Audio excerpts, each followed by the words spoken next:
हरे कृष्णा। आप सभी का दिन शुभ और मंगलमय हो। आज सुनिए मार्गशीर्ष मास महात्म्य का चौथा अध्याय। श्री भगवान कहते हैं, देवी अब सब लोगों द्वारा सम्मानित पांचवें अध्याय का महात्म्य संक्षेप से बतलाता हूँ, सावधान होकर सुनो। मध्य देश में पुरुकुत्सपुर नामक एक नगर है। उसमें पिंगल नामक एक ब्राह्मण रहता था। वह वेद पाठी ब्राह्मणों के विख्यात वंश में जो सर्वथा निष्कलंक था उत्पन्न हुआ था, किंतु अपने कुल के लिए उचित वेद शास्त्रों के स्वाध्याय को छोड़कर ढोल आदि बजाते हुए उसने नाच गान में मन लगा लिया। गीत, नृत्य और बाजा बजाने की कला में परिश्रम करके पिंगल ने बड़ी प्रसिद्धि प्राप्त कर ली थी और उसी से उसका राजभवन में भी प्रवेश हो गया। अब वह राजाओं के साथ रहने लगा और पराई स्त्रियों को बुला बुलाकर उनका उपभोग करने लगा। स्त्रियों के सिवा और कहीं भी उसका मन नहीं लगता था। धीरे धीरे अभिमान बढ़ जाने से उच्छृंखल होकर वो एकांत में राजा से दूसरों के दोष बतलाने लगा।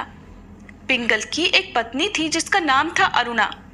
वह नीच कुल में उत्पन्न हुई थी और कामी पुरुषों के साथ विहार करने की इच्छा से सदा उन्हीं की खोज में घूमा करती थी। अपने पति को अपने मार्ग का कांटा समझकर एक दिन आधी रात में घर के भीतर ही उसका सिर काटकर उसने मार डाला और उसकी लाश को जमीन में गाड़ डाला। इस प्रकार प्राणों से वियुक्त होने पर वह यमलोक में पहुंचा और भीषण नरकों का उपभोग करके निर्जन वन में गिद्ध हुआ। अरुणा भी भगंदर रोग से अपने सुंदर शरीर को त्याग कर घोर नरक भोगने के पश्चात उसी वन में शुकी हुई। एक दिन वह दाना चुगने की इच्छा से इधर उधर फुदक रही थी। इतने में ही उस गिद्ध ने पूर्व जन्म के बैर का स्मरण करके उसे अपने तीखे नाखूनों से फाड़ डाला। शुकी घायल होकर पानी से भरी हुई मनुष्य की खोपड़ी में गिर गई। इतने में ही जाल फैलाने वाले बहेलियों ने उसे भी बाणों का निशाना बना लिया। उसकी पूर्व जन्म की पत्नी शुकी उस खोपड़ी के जल में डूबकर अपने प्राण त्याग चुकी थी। फिर वह क्रूर पक्षी भी उसी में गिरकर डूब गया। तब यमराज के दूत उन दोनों को यमराज के लोक में लेकर गए। वहां अपने पूर्वकृत कर्मों को याद करके दोनों ही भयभीत हो रहे थे। इसके बाद यमराज ने जब उनके घृणित कर्मों पर दृष्टि डाली तब उन्हें मालूम हुआ कि मृत्यु के समय अचानक खोपड़ी के जल में स्नान करने से इन दोनों का पाप नष्ट हो चुका है। तब उन्होंने उन दोनों को मनवांछित लोक में जाने की आज्ञा दी। ये सुनकर अपने पापों को याद करते हुए वे दोनों अब बड़े आश्चर्य में पड़ गए और फिर पास जाकर धर्मराज जी के चरणों में प्रणाम करके पूछने लगे कि भगवान, हम दोनों ने तो अपने पूर्व जन्म में बहुत ही घृणित पाप किए थे, फिर हमें मनोवांछित लोकों में भेजने का क्या कारण है, बताइए। यमराज जी ने कहा, गंगा के किनारे वट नामक एक उत्तम ब्रह्म ज्ञानी रहा करते थे। वे एकांत से भी ममता रहित, शांत, विरक्त और किसी से भी द्वेष न रखने वाले थे। प्रतिदिन गीता के 5वें अध्याय का जप करना उनका सदा का नियम था। 5वें अध्याय को सुन लेने पर महापापी पुरुष भी सनातन ब्रह्म का ज्ञान प्राप्त कर लेता है। उसी पुण्य के प्रभाव से शुद्ध चित्त होकर उन्होंने अपने शरीर का परित्याग किया था। गीता के पाठ से जिनका शरीर निर्मल हो गया था, जो आत्मज्ञान प्राप्त कर चुके थे, उन्हीं महात्मा की खोपड़ी का जल पाकर तुम दोनों भी पवित्र हो गए हो। इसलिए अब तुम दोनों मनोवांछित लोकों को जाओ, क्योंकि गीता के 5वें अध्याय के महात्म्य से तुम दोनों शुद्ध हो गए हो। श्री भगवान कहते हैं, सबके प्रति समान भाव रखने वाले धर्मराज के द्वारा इस प्रकार समझाए जाने पर वे दोनों बहुत प्रसन्न हुए और विमान पर बैठकर वैकुंठ धाम को चले गए। अब सुनिए भगवद गीता के 6ठे अध्याय का महात्म्य। श्री भगवान कहते हैं, सुमुखी, अब मैं 6ठे अध्याय का महात्म्य बतलाता हूँ, जिसे सुनने वाले मनुष्यों के लिए मुक्ति करतलगत हो जाती है। गोदावरी नदी के तट पर प्रतिष्ठानपुर अर्थात पैठण नामक एक विशाल नगर है, जहां मैं पिप्पलेश के नाम से विख्यात होकर रहता हूँ। उस नगर में जान श्रुति नामक एक राजा रहा करते थे, जो भूमंडल की प्रजा को अत्यंत प्रिय थे। उनका श्रुति नामक एक राजा रहा करते थे, जो भूमंडल की प्रजा को अत्यंत प्रिय थे। उनका प्रताप मार्तंड मंडल के प्रचंड तेज के समान जान पड़ता था। प्रतिदिन होने वाले उनके यज्ञ के धुएं से नंदन वन के कल्प वृक्ष इस प्रकार काले पड़ गए मानो राजा की असाधारण दानशीलता देखकर वे लज्जित हो गए हों। उनके यज्ञ में प्रात पुरुडाश के रसास्वादन में सदा आसक्त होने के कारण देवता लोग कभी प्रतिष्ठानपुर को छोड़कर बाहर नहीं जाते थे। उनके दान के समय छोड़े हुए जल की धारा, प्रताप रूपी तेज और यज्ञ के धूमों से पुष्ट होकर मेघ ठीक समय पर वर्षा किया करते थे। उस राजा के शासन काल में इतियों अर्थात खेती में होने वाले 6 प्रकार के उपद्रवों, उनके लिए भी कहीं थोड़ा सा भी स्थान नहीं था और अच्छी नीतियों का चारों ओर प्रसार हुआ करता था। वे बावली, कुएं और पोखरे खुदवाने के बहाने मानो प्रतिदिन पृथ्वी के भीतर की निधियों का अवलोकन करते थे। एक समय राजा के दान, तप, यज्ञ और प्रजापालन से संतुष्ट होकर स्वर्ग के देवता उन्हें वर देने के लिए आए। वे कमल नाल के समान उज्जवल हंसों का रूप धारण कर अपने पंख हिलाते हुए आकाश मार्ग से चलने लगे। बड़ी उतावली के साथ उड़ते हुए वे सभी हंस आपस में बातचीत भी करते जाते थे। उनमें से भद्राश्व आदि 2-3 हंस वेग से उड़कर आगे निकल गए। तब पीछे वाले हंसों ने आगे जाने वालों को संबोधित करके कहा, अरे भाई भद्राश्व, तुम लोग तेजी से चलकर आगे क्यों हो गए? ये मार्ग बड़ा दुर्गम है, इसमें हम सबको साथ मिलकर चलना चाहिए। क्या तुम्हें दिखाई नहीं देता? ये सामने ही पुण्य मूर्ति महाराज जान श्रुति का तेजपुंज अत्यंत स्पष्ट रूप से प्रकाशमान हो रहा है और उस तेज से भस्म होने की आशंका है, इसलिए सावधान होकर चलना चाहिए। पीछे वाले हंसों के वचन सुनकर आगे वाले हंस हंस पड़े और ऊंचे स्वर से उनकी बातों की अवहेलना करते हुए बोले, अरे भाई, क्या इस राजा जानश्रुति का तेज ब्रह्मवादी महात्मा रैक्व के तेज से भी अधिक तेज है? हंसों की ये बातें सुनकर राजा जानश्रुति अपने ऊंचे महल की छत से उतर गए और सुखपूर्वक अपने आसन पर विराजमान होकर सारथी को बुलाकर बोले, जाओ महात्मा रैक्व को यहाँ लेकर आओ। राजा का ये अमृत के समान वचन सुनकर महल नामक सारथी बड़ा प्रसन्न होता हुआ नगर से बाहर निकला।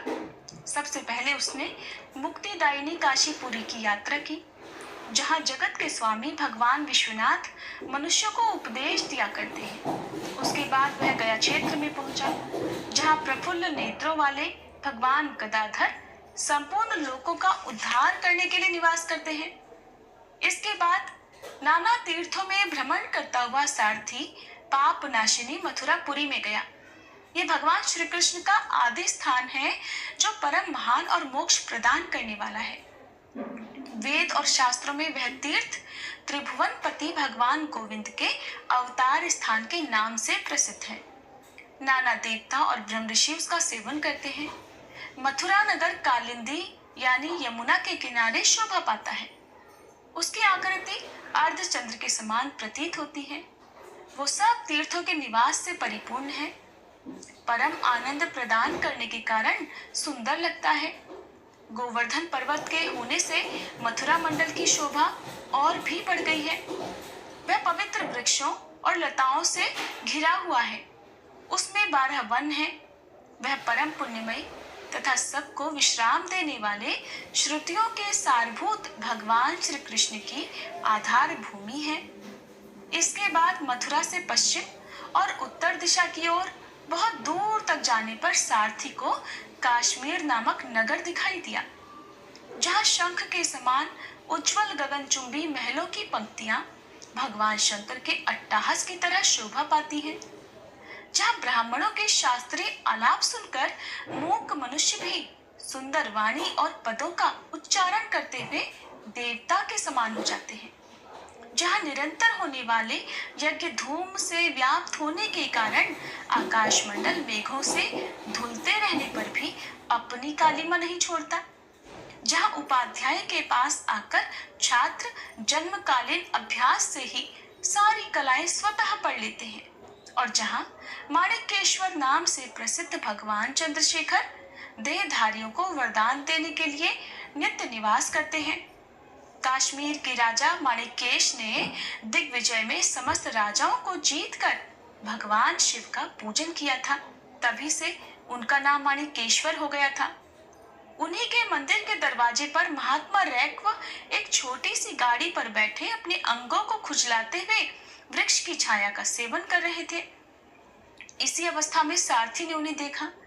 राजा के बताए हुए भिन्न भिन्न चिन्हों से उसने जल्दी ही रैक्व को पहचान लिया और उनके चरणों में प्रणाम करके कहा, ब्राह्मण, आप किस स्थान पर रहते हैं? आपका पूरा नाम क्या है? आप तो सदा स्वच्छंद विचरने वाले हैं, फिर यहाँ किस लिए ठहरे हैं? इस समय आपका क्या करने का विचार है?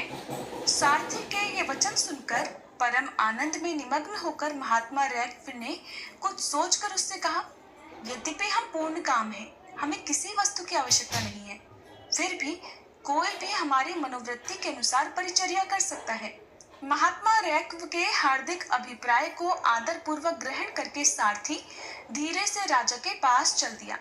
वहां पहुंचकर राजा को प्रणाम करके उसने हाथ जोड़कर सारा समाचार राजा को सुना दिया। उस समय स्वामी के दर्शन से उसके मन में बड़ी प्रसन्नता थी। सारथी के वचन सुनकर राजा के नेत्र आश्चर्य से चकित हो गए। उनके हृदय में महात्मा रैक्व का सत्कार करने की श्रद्धा जागी। फिर उन्होंने 2 खच्चरियों से जुटी हुई एक गाड़ी लेकर यात्रा की। साथ ही मोती के हार, अच्छे अच्छे वस्त्र और एक सहस्त्र गौएं भी ले ली। कश्मीर मंडल में महात्मा रैक्व जहाँ रहते थे, उस स्थान पर पहुंचकर राजा ने सारी वस्तुएं उनके आगे निवेदन कर दी और पृथ्वी पर साष्टांग प्रणाम किया। महात्मा रैक्व अत्यंत भक्ति के साथ चरणों में पड़े हुए राजा जानश्रुति पर क्रोधित हो गए और बोले, रे शूद्र राजा, तू तो बड़ा दुष्ट है, क्या तू मेरा वृतांत नहीं जानता? ये खच्चरियों से जुटी हुई अपनी ऊंची गाड़ी ले जा, ये वस्त्र, ये मोतियों के हार और ये दूध देने वाली गौएं भी खुद ही ले जा।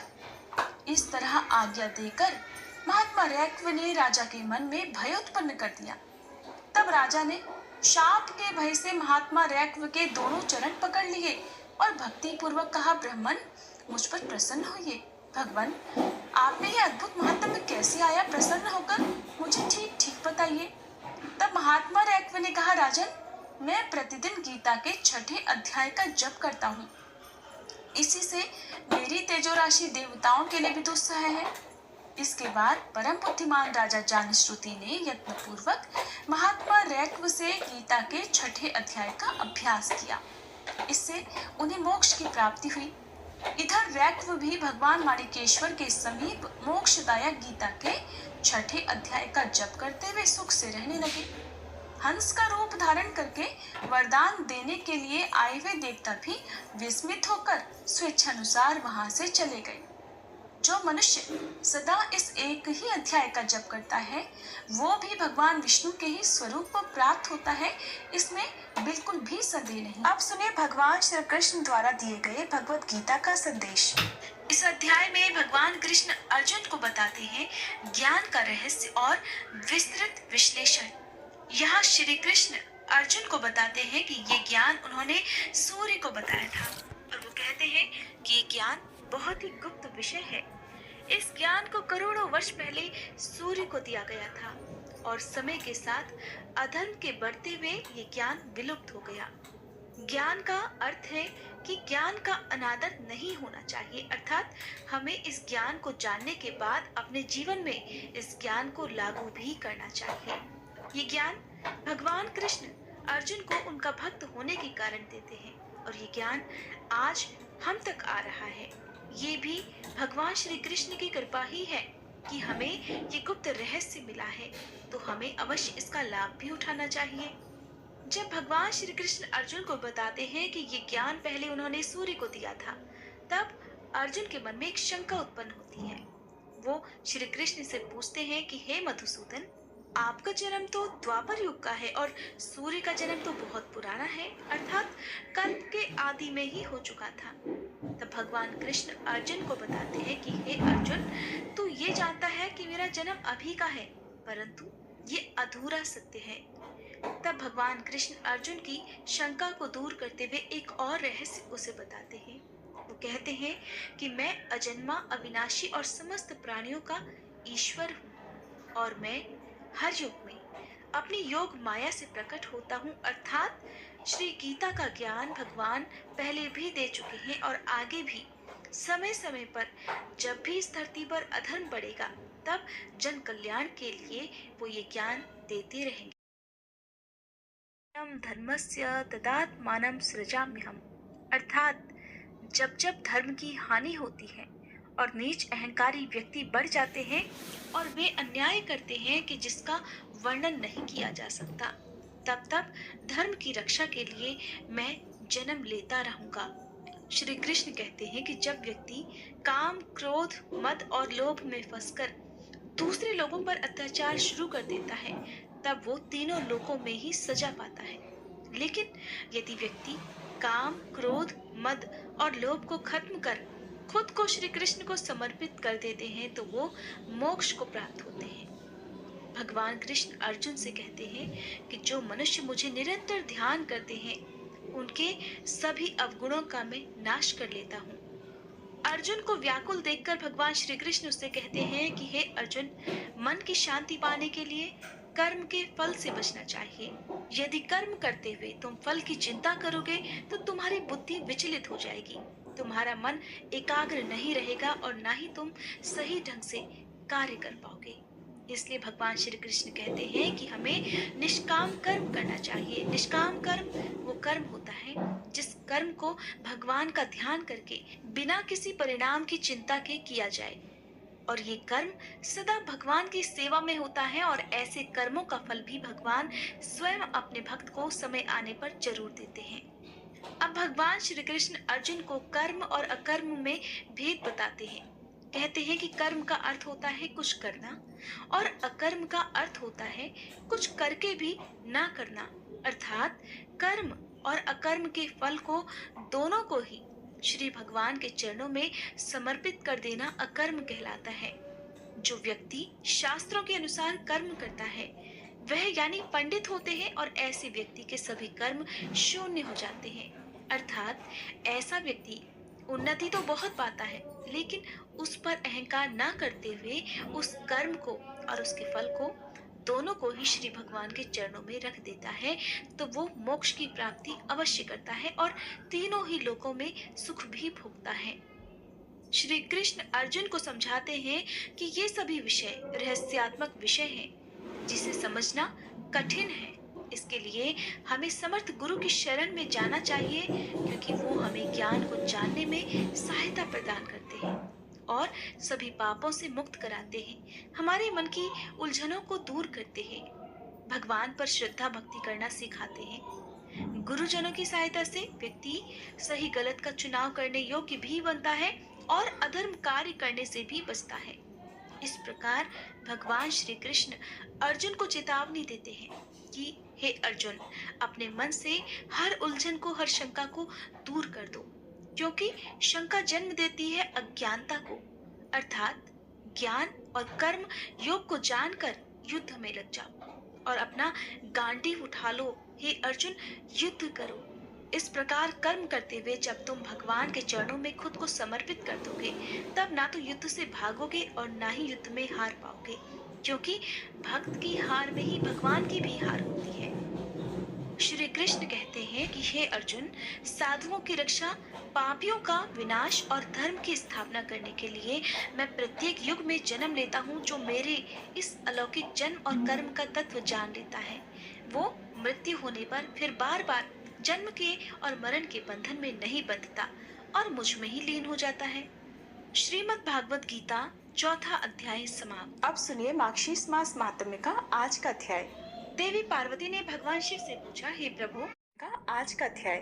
देवी पार्वती ने भगवान शिव से पूछा, हे प्रभु, अन्य कृतघ्नों को जिस जिस फल की प्राप्ति होती है उसके विषय में उन वेद वेदांग के पारंगत विद्वानों ने क्या कहा? तब श्री महेश्वर बोले, प्रिय राजेंद्र, सुयज्ञ के प्रश्न करने पर उन सभी मुनियों में महान ऋषि नारायण ने प्रवचन देना आरंभ कर दिया। नारायण ने कहा, हे भूपाल, जो अपनी या दूसरों की दी हुई ब्राह्मण वृत्ति का अपहरण करता है उसे कृतघ्न समझना चाहिए। उसे जो फल मिलता है अब उससे भी सुनो। जिनकी जीविका छिन जाती है, उन ब्राह्मण के आंसुओं से धरती के जितने धूल कण भीगते हैं, उतने सहस्त्र वर्षों तक वह शूल प्रोत नामक नरक में रहता है। दहकते हुए अंगार उसे खाने को मिलते हैं और औटाया हुआ मूत्र पीने को मिलता है। तपे हुए अंगारों की शैया पर उसे सोना पड़ता है। उठने का प्रयास करने पर यमराज के दूत उन्हें मारते पीटते हैं। उस नरक यातना के अंत में वह महापापी जीव भारतवर्ष में विष्ठा का कीड़ा हो जाता है। उस योनि में उसे देवता के वर्ष से 60,000 वर्षों तक रहना होता है। फिर वह मानव भूमिहीन, संतानहीन, दरिद्र, रोगी और निंदनीय शूद्र हो जाता है। उसके बाद उसकी शुद्धि हो पाती है। नारद जी बोले, जो नराधम अपनी या फिर पराई कीर्ति का हनन करता है, वह कृतघ्न कहा जाता है। अब उसको मिलने वाले फल का वर्णन सुनो। नरेश्वर, वह अत्यंत दीर्घ काल तक अंधकूप नामक नरक में निवास करता है। उसमें सरौते जैसे कीड़े उसे सदा काटते और खाते रहते हैं। वह पापी वहां तपाया हुआ खारा पानी पीता और खाता है। फिर 7 जन्मों तक सांप और 5 जन्मों तक कौवा होने के बाद वह शूद्र होता है। देवल ने कहा, जो भारतवर्ष में ब्राह्मण, गुरु अथवा देवताओं के धन का अपहरण करता है, उसे महान पापी और कृतघ्न समझना चाहिए। वह बहुत लंबे समय तक अवटोद नामक नरक में निवास करता है। वह फिर शराबी और शूद्र होता है। उसके बाद उसकी शुद्धि होती है। जयगिद्धव्य बोले, जो पिता, माता या फिर गुरु के प्रति भक्ति से हीन होकर उनका पालन नहीं करता, उल्टे अपनी वाणी, अपनी बोली के द्वारा उन्हें परेशान करता है, उन्हें सताता है, उसे कृतघ्न कहा गया है। जो उल्टा नारी हर दिन अपने कड़वे वचनों द्वारा अपने पति को ताने मारती या फटकारती है, वह कृतघ्नी कही गई है। भारतवर्ष में तो वह बहुत बड़ी पापिनी है। कृतघ्न पुरुष हो या स्त्री, दोनों वहिनी कुंड नामक महाघोर नरक में जा पड़ते हैं। वहां बहुत लंबे समय तक वे अग्नि में ही वास करते हैं। फिर 7 जन्मों तक जलों का अर्थात जौक बनकर वह शुद्ध हो पाते हैं। वाल्मीकि ने कहा, हे राजन, जैसे सभी तरुओं में सर्वत्र वृक्षत्व है, कहीं भी वृक्षत्व का त्याग नहीं है, उसी तरह सभी पापों में कृतघ्नता सबसे बड़ा पाप है। जो काम, क्रोध और भय के कारण झूठी गवाही देता है, सभा में वह पक्षपात पूर्ण बात करता है, वह सबसे बड़ा कृतघ्न माना गया है। राजन, जो पुण्य मात्र का हनन करता है, वह भी कृतघ्न है। राजन, जो भारतवर्ष में झूठी गवाही देता या पक्षपात पूर्ण बात करता है, वह निश्चय ही बहुत लंबे समय तक सर्प कुंड में वास करता है। सदा उसके शरीर में सांप लिपटे रहते हैं। वह डरा रहता है और सांप उसे खाते रहते हैं। यमदूतों की मार पड़ने पर वह सांपों का मलमूत्र खाने को विवश हो जाता है। फिर भारत में 7 जन्मों तक वह अपनी 7 पीढ़ी के पूर्वजों सहित गिरगिट और मेढक बनता है। उसके बाद विशाल वन में सेमल का वृक्ष बनता है। फिर गूंगा मनुष्य और शूद्र होकर वह शुद्धि लाभ करता है। आस्तिक मुनि बोले, गुरु पत्नी गमन करने पर मानव मात्रगामी समझा जाता है। मात्र गमन करने पर मनुष्यों के लिए प्रायश्चित नहीं मिलता। राजन, भारतवर्ष में मात्रगामी पुरुषों को जो दोष प्राप्त होता है, वह शूद्रों को ब्राह्मणी के साथ समागम करने पर लगता है। अगर ब्राह्मणी शूद्र के साथ संबंध बनाए तो उसे भी उतना ही दोष लगता है। कन्या, पुत्रवधू, सास, गर्भवती भौजाई और भगिनी के साथ समागम करने पर भी वैसा ही दोष लगता है। राजन, अब ब्रह्मा जी के बताए अनुसार दोष का निरूपण भी करूंगा। सुनो, जो महापापी मानव इन सब के साथ संबंध बनाता है, वह जीते जी ही मृतक के समान हो जाता है, चांडाल और अछूत माना जाता है। उसे सूर्य मंडल के दर्शन का भी अधिकार नहीं। वह शालिग्राम जी का, उनके चरणामृत का, तुलसी दल मिश्रित जल का, संपूर्ण तीर्थ जल का और ब्राह्मण के चरणों तक का स्पर्श भी नहीं कर सकता। वह पापी मनुष्य विष्ठा के तुल्य घृणित होता है। उसे देवता, गुरु और ब्राह्मण को नमस्कार करने तक का अधिकार नहीं रह जाता। उसका जल मूत्र से भी अधिक अपवित्र होता है। भारतवर्ष में पृथ्वी उसके भार से दब जाती है। वह उसके बोझ को ढोने में असमर्थ हो जाती है। बेटी बेचने वाले पापी की तरह गुरु पत्नी गामी के पाप से भी सारा देश पापी हो जाता है। उसके स्पर्श से, उसके साथ बात करने से, सोने से, एक स्थान में रहने और साथ साथ भोजन करने से मनुष्यों को भी पाप लगता है। वह कुंभी पाक में निवास करता है। वहां उसे दिन रात अविराम गति से चक्री की तरह घूमना पड़ता है। वह आग की लपटों से जलता हुआ उस नरक में यमदूतों द्वारा पीटा जाता है। इस प्रकार वह महापापी हर दिन नरक की यातना भोगता है। घोर प्राकृतिक महाप्रलय बीतने पर जब पुनः सृष्टि का आरंभ होता है तो वह फिर वैसा ही हो जाता है। नरक यातना के बाद हजारों वर्षों तक उसे विष्ठा का कीड़ा होना पड़ता है। इसके बाद वह पत्नीहीन, नपुंसक और चांडाल हो जाता है। फिर 7 जन्मों तक गलित कोढ़ से युक्त शूद्र और नपुंसक होना पड़ता है। इसके बाद वह अंधा, कोढ़ी और नपुंसक ब्राह्मण होता है। फिर 7 जन्म धारण करने के पश्चात उस महापापी की शुद्धि हो पाती है।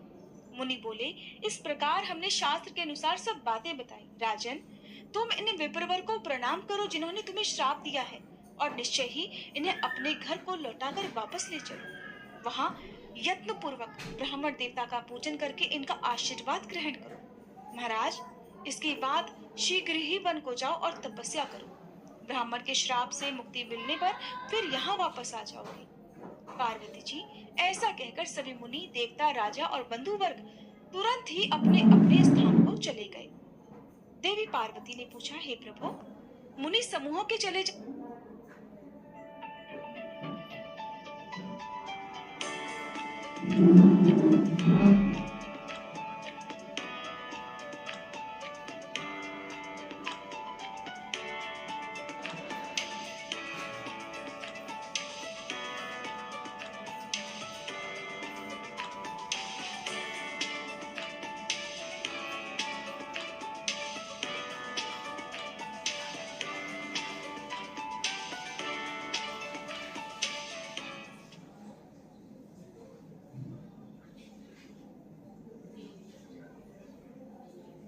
On the outlook for your next rental home, seal the deal with nobroker.com. With 70,000 plus houses rented out monthly on zero brokerage and with a dedicated relationship manager for end-to-end assistance, finding your perfect rental home has never been easier.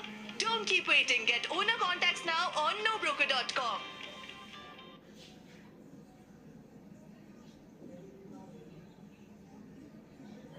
तुरंत ही अपने अपने स्थान को चले गए। देवी पार्वती ने पूछा, हे प्रभु, मुनि समूहों के चले जाने पर मनुष्यों के कर्मफल का वर्णन सुनने के बाद ब्रह्म शाप से विवल हुए राजा सुयज्ञ ने फिर क्या किया? अतिथि ब्राह्मण ने भी क्या किया जिन्होंने राजा को श्राप दिया था? क्या वे लौटकर राजा के घर में गए या नहीं? ये बताने की भी कृपा कीजिए। तब महादेव जी कहने लगे, प्रिय, मुनि समूहों के चले जाने पर वे शापग्रस्त नरेश धर्मात्मा पुरोहित वशिष्ठ जी की आज्ञा से भूतल पर ब्राह्मण के दोनों चरणों में दंड की भांति गिर पड़े। फिर उन श्रेष्ठ ब्राह्मण ने क्रोध छोड़कर उन्हें शुभ आशीर्वाद दिया। उन कृपा मूर्ति ब्राह्मण को क्रोध छोड़कर मुस्कुराते हुए देखकर राजा सुयज्ञ ने अपनी आंखों से आंसू बहाते हुए दोनों हाथ जोड़ लिए और अत्यंत विनम्र भाव से आत्मसमर्पण करते हुए उनसे उनका परिचय पूछा। राजा की बात सुनकर वे मुनिश्रेष्ठ हंसने लगे। उन्होंने मेरे दिए हुए सर्व दुर्लभ परम तत्व का उन्हें उपदेश दिया। वह अतिथि ब्राह्मण बोले, ब्रह्मा जी के पुत्र मरीचि हैं, उनके पुत्र स्वयं कश्यप जी हैं। राजन, कश्यप जी के प्रायः सभी पुत्र मनोवांछित देव भाव को प्राप्त हुए हैं। उनमें त्वष्टा बड़े ज्ञानी हुए। उन्होंने सहस्त्र वर्षों तक पुष्कर में परम दुष्कर तपस्या की थी। ब्राह्मण पुत्र की प्राप्ति के लिए देवाधिदेव परमात्मा श्री हरि की आराधना की। तब भगवान नारायण से उन्हें एक तेजस्वी ब्राह्मण पुत्र वरदान के रूप में प्राप्त हुआ। वह पुत्र तपस्या के धनी तेजस्वी विश्वरूप के नाम से प्रसिद्ध हुआ। एक समय बृहस्पति जी देवराज के प्रति कुपित होकर कहीं और चले गए। तब इंद्र ने विश्वरूप को ही अपना पुरोहित बनाया था। विश्वरूप के मातामह दैत्य थे, अतः वे देवताओं के यज्ञ में दैत्यों के लिए भी घी की आहुति देने लगे। जब देवराज को इस बात का पता चला तो उन्होंने अपनी माता की आज्ञा लेकर ब्राह्मण विश्वरूप के मस्तक काट डाले। नरेश्वर, विश्वरूप के पुत्र विरूप हुए जो कि मेरे पिता हैं। मैं उनका पुत्र सुतपा हूँ। मेरा काश्यप गोत्र है और मैं वैरागी ब्राह्मण हूँ। महादेव जी मेरे गुरु हैं। उन्होंने ही मुझे विद्या, ज्ञान और मंत्र दिए हुए हैं। प्रकृति से परवर्ती सर्वात्मा भगवान कृष्ण मेरे इष्ट देव हैं। मैं उन्हीं के चरण कमलों का चिंतन करता हूँ। और सुनो राजन, मुझे संपत्ति के लिए भी कोई इच्छा नहीं है। राधा वल्लभ श्री कृष्ण मुझे सारोप्य और सामीप्य नामक मोक्ष देते हैं, परंतु मैं उनकी कल्याणमयी सेवा के सिवा दूसरी कोई वस्तु लेता ही नहीं हूँ। ब्रह्मत्व और अमृतत्व को भी मैं जल में दिखाई देने वाले प्रतिबिंब की तरह मिथ्या मानता हूँ। राजन, भक्ति के अलावा सब कुछ मिथ्या भ्रम मात्र है, नश्वर है। इंद्र, मनु या सूर्य का पद भी जल में खींची गई रेखा के समान ही मिथ्या है। मैं उसे सत्य नहीं मानता। फिर राजा के पद को भला कौन गिनता है? राजन, तुम्हारे यज्ञ में मुनियों का आगमन सुनकर मेरे मन में भी वहां आने की इच्छा हुई थी। मैंने तुम्हें विष्णु भक्त की प्राप्ति कराने के लिए ही यहाँ पर आने का निश्चय किया था। इस समय मैंने तुम पर केवल अनुग्रह किया, तुम्हें शाप नहीं दिया। तुम एक भयानक गहरे भवसागर में गिर गए थे, मैंने तो बस तुम्हारा उद्धार किया है। केवल जलमय तीर्थ ही तीर्थ नहीं है, भगवान के भक्त भी तीर्थ समान होते हैं। मिट्टी और पत्थर की प्रतिमा रूप देवता ही देवता नहीं है, भगवान के भक्त भी देवता होते हैं। जलमय तीर्थ और मिट्टी पत्थर के देवता मनुष्य को दीर्घ काल में पवित्र करते हैं, बहुत देर से उनकी शुद्धि होती है, परंतु श्री कृष्ण भक्त दर्शन देने के साथ ही पवित्र कर देते हैं। राजन, निकलो इस घर से, दे दो राज अपने पुत्रों को। वत्स, अपनी साध्वी पत्नी की रक्षा का भार अपने बेटे को सौंपकर शीघ्र ही वन को चलो। राजन, ब्रह्मा जी से लेकर कीट पर्यंत सब कुछ मिथ्या ही है। जो सबके ईश्वर हैं, उन परमात्मा राधा वल्लभ श्री कृष्ण का भजन करो, वे ध्यान से बड़ी आसानी से मिल जाएंगे। ब्रह्मा, विष्णु और शिव आदि के लिए भी उनकी आराधना बड़ी कठिन है। राजन, 7 स्वर्गलोक, 7 द्वीपों सहित पृथ्वी, पर्वत और समुद्रों सहित 7 पाताल, इन समस्त लोकों सहित जो ब्रह्मांड है वह अंडे के आकार में जल पर तैर रहा है। प्रत्येक ब्रह्मांड में ब्रह्मा, विष्णु और शिव आदि रहते हैं। देवता, मनुष्य, नाग, गंधर्व और राक्षस आदि निवास करते हैं। राजन, पाताल से लेकर ब्रह्मलोक तक जो अंड है, यही ब्रह्मा जी का कृत्रिम ब्रह्मांड है।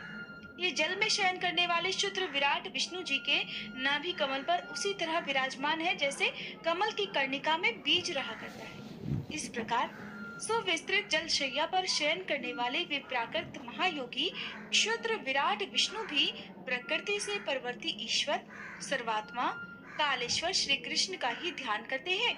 उनका आधार है महाविष्णु का विस्तृत रोमकूप। महाविष्णु के अनंत रोम कूपों में से प्रत्येक में ऐसे ऐसे ब्रह्मांड स्थित हैं। महाविष्णु के शरीर में असंख्य रोम हैं और उन रोम कूपों में असंख्य ब्रह्मांड हैं। ये सब परम दुर्लभ महाज्ञान तुम्हें बताया गया है। गुरुदेव शिव ने ये ज्ञान मुझे दिया था, इसे तो तुमने सुन लिया, अब और क्या सुनना चाहते हो? इसके बाद राजा सुयज्ञ ने उन ब्राह्मण से जो कुछ भी सुनने का आग्रह किया, उसका वर्णन आप आने वाले अध्याय में सुनिएगा।